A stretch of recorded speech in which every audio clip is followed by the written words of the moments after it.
I now recognize Ranking Member Nunes for any remarks he would like to make. Thank you.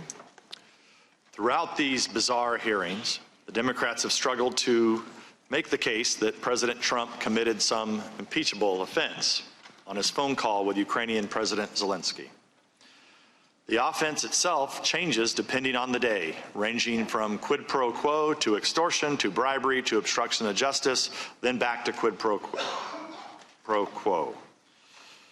It's clear why the Democrats have been forced onto this carousel of accusations. President Trump had good reason to be wary of Ukrainian election meddling against his campaign and of widespread corruption in that country. President Zelensky, who didn't even know aid to Ukraine had been paused at the time of the call, has repeatedly said there was nothing wrong with the conversation. The aid was resumed without the Ukrainians taking the actions they were supposedly being coerced into doing. Aid to Ukraine under President Trump has been much more robust than it was under President Obama, thanks to the provision of Javelin anti-tank weapons. As numerous witnesses have testified, temporary holds on foreign aid occur fairly frequently for many different reasons. So how do we have an impeachable offense here when there's no actual misdeed and no one even claiming to be a victim? The Democrats have tried to solve this dilemma with a simple slogan: he got caught. President Trump, we are to believe, was just about to do something wrong, and getting caught was the only reason he backed down from whatever nefarious thought crime the Democrats are accusing him of almost committing. I once again urge Americans to continue to consider the credibility of the Democrats on this committee who are now hurling these charges. For the last 3 years, it's not President Trump who got caught. It's the Democrats who got caught. They got caught falsely claiming they had more than circumstantial evidence that Trump colluded with Russians to hack the 2016 election. They got caught orchestrating this entire farce with the whistleblower and lying about their secret meetings with him. They got caught defending the false allegations of the Steele dossier, which was paid for by them. They got caught breaking their promise that impeachment would only go forward with bipartisan support because of how damaging it is to the American people.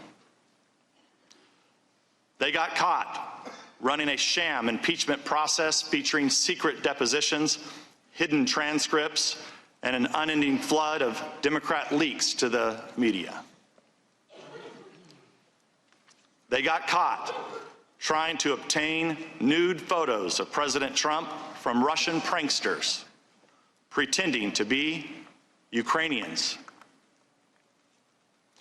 And they got caught covering up for Alexander Chalupa, a Democratic National Committee operative who colluded with Ukrainian officials to smear the Trump campaign by improperly redacting her name from deposition transcripts and refusing to let Americans hear her testimony as a witness in these proceedings.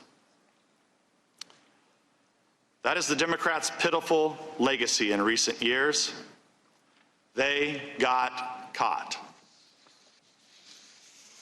Meanwhile, their supposed star witness testified that he was guessing that President Trump was tying Ukrainian aid to investigations despite no one telling him that was true, and the president himself explicitly telling him the opposite, that he wanted nothing from Ukraine.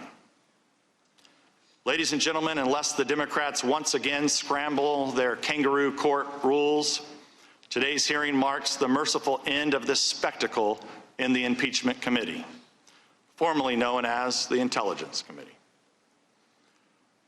Whether the Democrats reap the political benefit they want from this impeachment remains to be seen, but the damage they have done to this country will be long-lasting.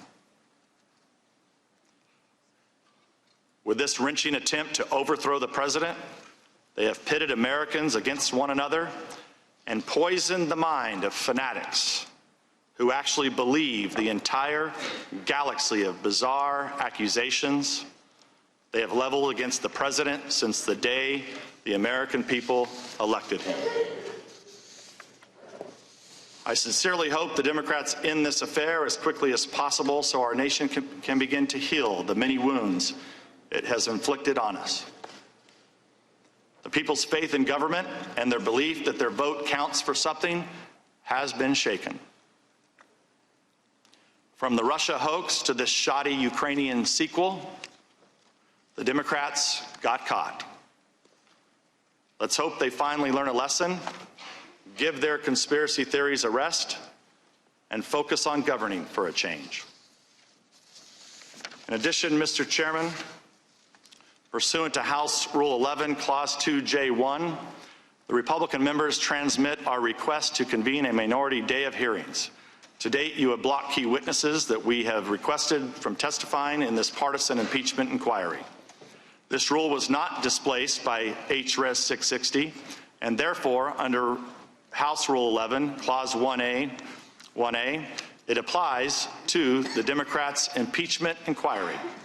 We look forward to the chair promptly scheduling an agreed-upon time for the minority day of hearings so that we can hear from key witnesses that you have continually blocked from testifying.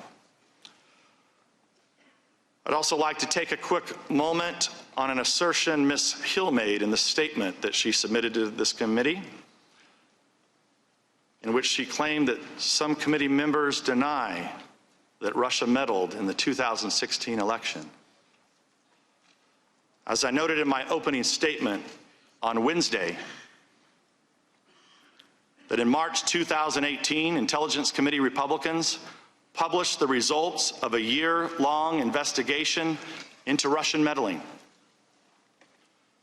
The 240-page report analyzed 2016 Russian meddling campaign, the U.S. government reaction to it, Russian campaigns in other countries, and provided specific recommendations to improve American election security. I'm going to ask my staff to hand these reports to our two witnesses today, just so they can have a recollection of their memory. As America may or may not know, Democrats refused to sign on to the Republican report. Instead, they decided to adopt minority views filled with collusion conspiracy theories. Needless to say, it is entirely possible for two separate nations to engage in election meddling at the same time, and Republicans believe we should take meddling seriously by all foreign countries, regardless of which campaign is the target. I'd like to submit for the record a copy of our report titled Report on Russian Active Measures. I yield back.